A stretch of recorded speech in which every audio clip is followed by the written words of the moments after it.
Psalm 121 inspired story. Help from the hills. I lift my eyes to the mountains. Where does my help come from? My help comes from the Lord, the maker of heaven and earth. Have you ever felt so exhausted, so lost, that the only thing you could do was look up to the sky and ask for help? This is the story of a young man who thought about giving up, who felt he couldn't go on anymore, until something high up on a mountain changed his destiny. Based on Psalm 121, this story will remind you that God never sleeps and is always watching over you, even when you feel alone. If stories like this speak to your heart, subscribe to the channel and hit the notification bell. Don't miss what God has in store for you. Elijah walked alone along the dirt path that ran beside the mountains. His feet were blistered, his lips cracked, and his heart shattered. He had lost everything: his home, his job, and he hadn't eaten for 2 days. Every step felt like carrying the weight of the world on his shoulders. The sky grew heavy with clouds, and the cold wind whispered that night was coming soon. There was no shelter in sight, no sign of anyone who could help. Then, with the little strength he had left, he lifted his eyes toward the mountains.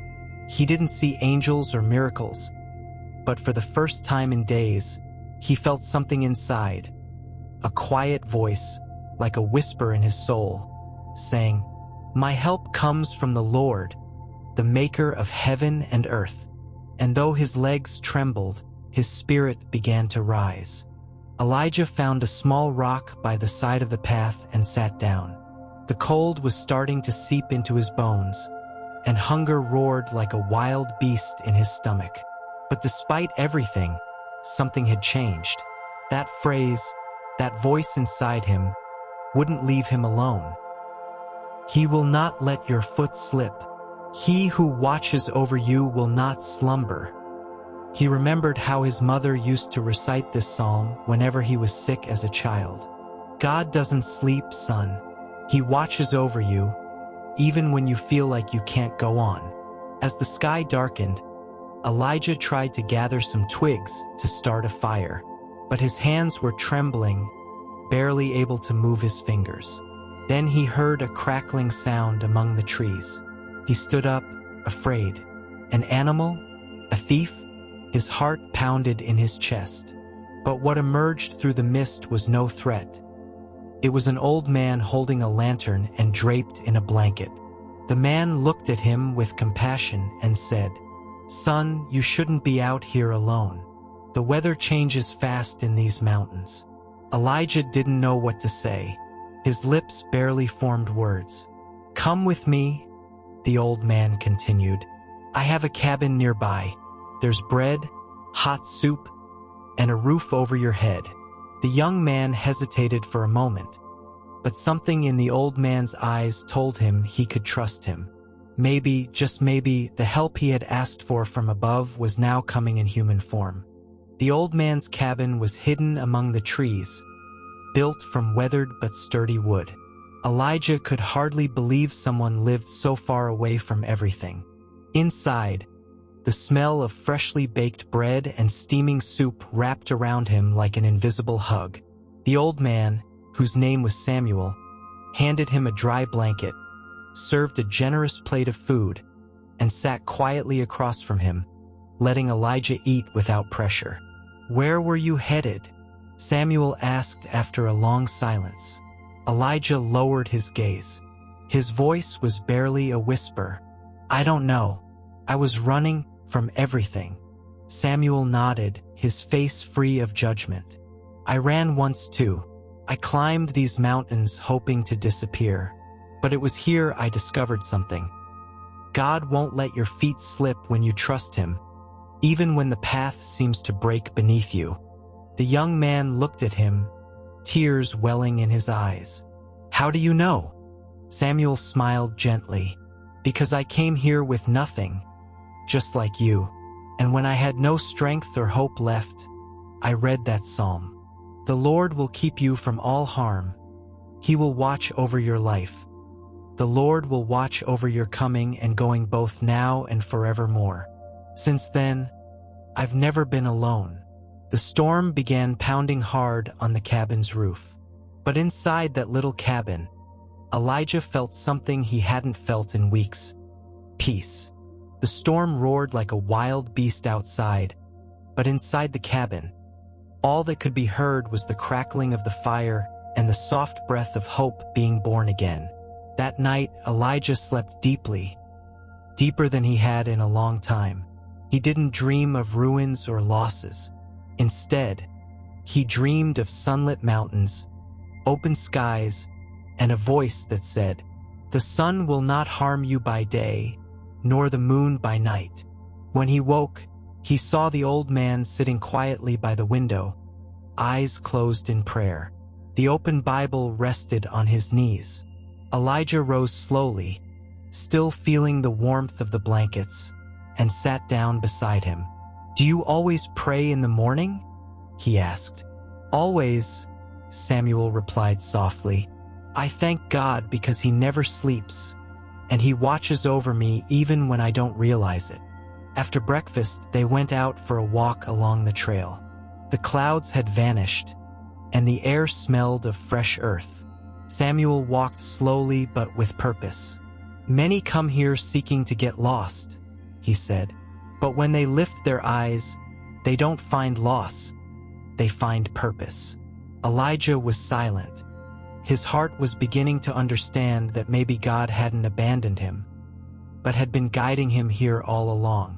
During their walk through the mountain, Samuel pointed out plants, trees, and hidden paths weaving through the underbrush, teaching Elijah things that only time and solitude could reveal. "God doesn't just watch over our souls," he said.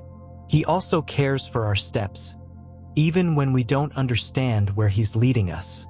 Elijah, who had once seen the mountain as a cold, meaningless place, now began to notice its beauty.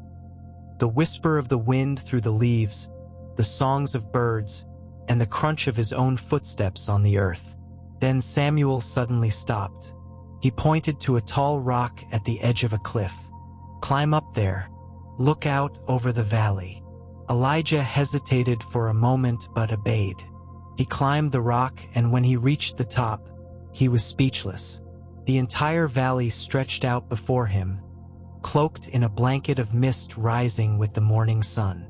The mountains, once obstacles in his eyes, were now majestic, steady, almost eternal. And in that moment, he remembered the words again. "The Lord will watch over your coming and going both now and forevermore." He felt something inside him break and rebuild at the same time. Tears welled up in his eyes, but they weren't tears of sorrow. It was as if God Himself was embracing him through that breathtaking view. "He was always with you, Elijah," Samuel called up from below. "You just needed to look up." After that moment atop the rock, Elijah was no longer the same. Something had awakened inside him. He felt a new strength, a sense of purpose he had never known before. Back at the cabin, Samuel handed him a small backpack. "You can't stay here forever," he said gently. "This place is a refuge, but your life is down there, in the valley. What you experienced here is only the beginning."